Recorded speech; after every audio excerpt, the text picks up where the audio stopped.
Hey guys, welcome to Nerdarchy, for Nerds by Nerds. I'm Nerdarchist Ryan, and I'm joined by... Nerdarchist Dave. I'm Nerdarchist Ted. And today, we're going to talk about flashy fighting styles.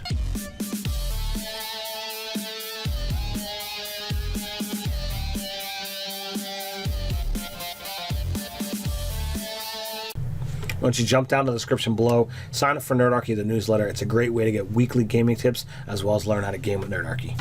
So I had this idea of just coming up with a sort of a description of how your character fights. I've always wanted to play a cool dagger knife fighter sort of character, which is suboptimal. I mean, probably some sort of fighter rogue. But I thought how cool it would be that as you fight, maybe sometimes you're flinging daggers at dudes that are 20 feet away, and as you close in with them, as you drop your other foes, you then grab the dagger out of them that you threw in, and then start fighting with it. So you draw the weapon out of them. Essentially, you're this is so cool in the movies. It's so badass.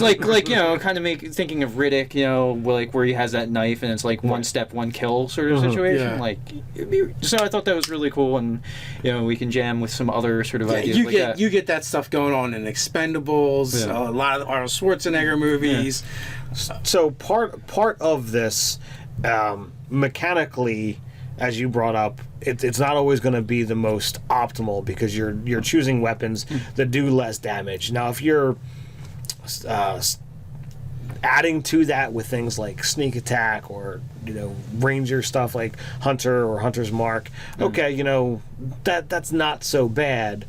But if it's okay, well, I'm going to choose to be a fighter and fight with paired daggers. Yeah. Well, so this could also be the sort of the fencer character who fights with a rapier and mengochi, right. And Well, I don't think it's wholly limited to any particular one fighting style. It's just the flair of describing what it is. For instance, if you take the shield master feat and you take the either the protection or the duelist fighting style, a sword and board or sword and axe or whatever combination you want to go with can be pretty effective. And at that point too, it becomes more flashy as well because you're punching out with your shield. You're using, you're not just hacking with your sword. Right? Yeah. So, you're doing body checks with your shield. And yeah, because that feat in particular gives you a bonus action. As a bonus action, I believe you smack someone with your shield, and it basically becomes a maneuver. Mm-hmm. Now, and not only that though, even the mechanics kind of support the style of play when you're talking the Battle Master. Yeah, they have all kinds of cool things they can do, especially that dagger fighter you're talking about. You could totally combine taking your maneuvers where some of them are for thrown attacks, some of them for handheld attacks. You're doing extra damage, so you're more effective than you would be otherwise. Yeah. What makes me what's hard is if you use the optional, the close quarter fighter that is kind of overpowered. But for that character, it makes a lot of sense because you're pretty penalized if you throw in melee. Mm-hmm.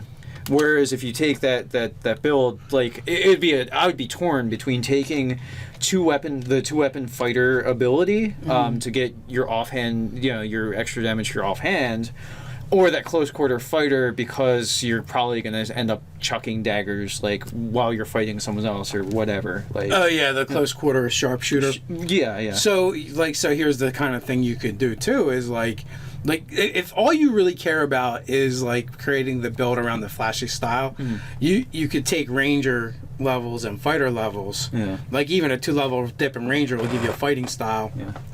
And then you have 2 fighting styles to draw from. And then the Hunter's Mark also then you start to mitigate the because you're going to be behind on damage because you're using a D4 weapon.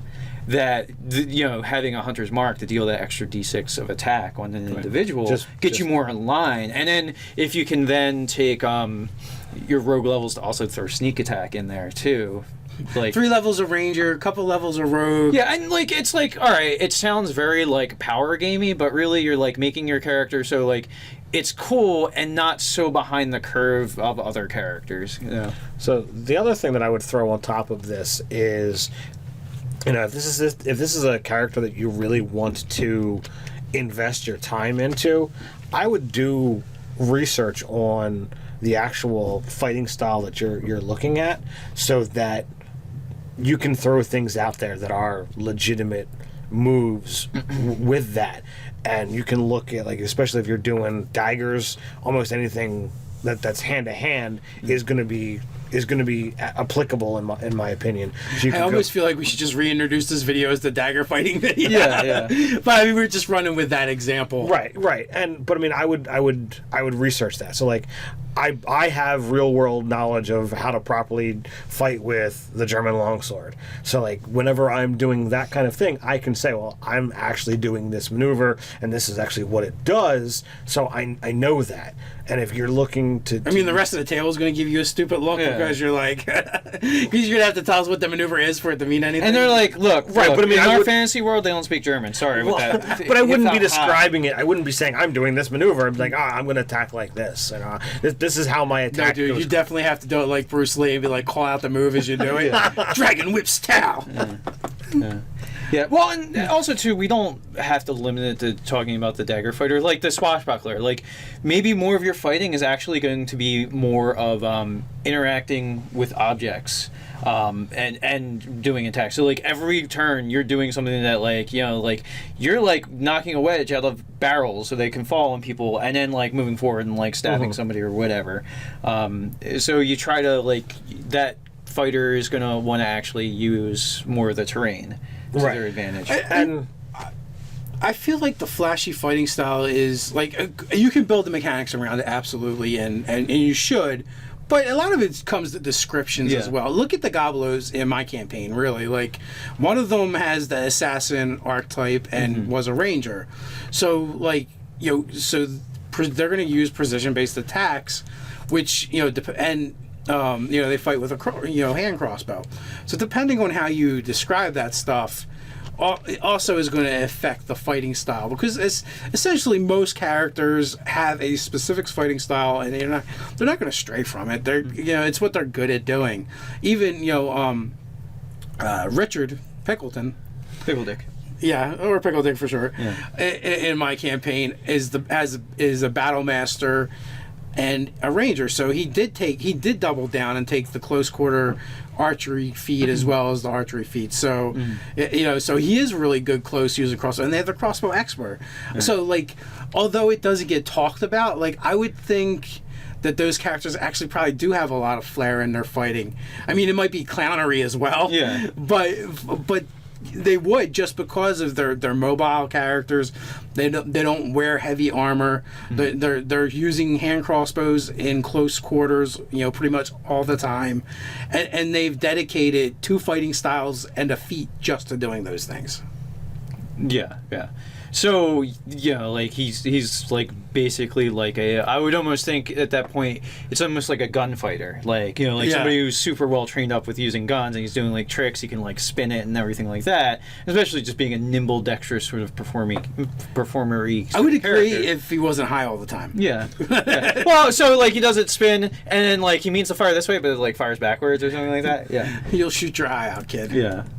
Kind of. So yeah, so like, you know, flashy fighting styles is really more about, you know, the player having a flair for describing what their character does and trying to do interesting things. right. Yeah. You know, I mean, like, what does flashy really mean? Like, in my game, didn't Bloodfang use a table as a weapon? Yes. And throw it if you have the character that constantly does that kind of thing, or the character that has the tavern brawler feat, you know, and uses whatchamacallit, things that aren't weapons. Improvised weapons. That's it. Well, so here's my thing about improvised weapons and things like, or people that just do more interesting things than I walk up and hit things with weapon.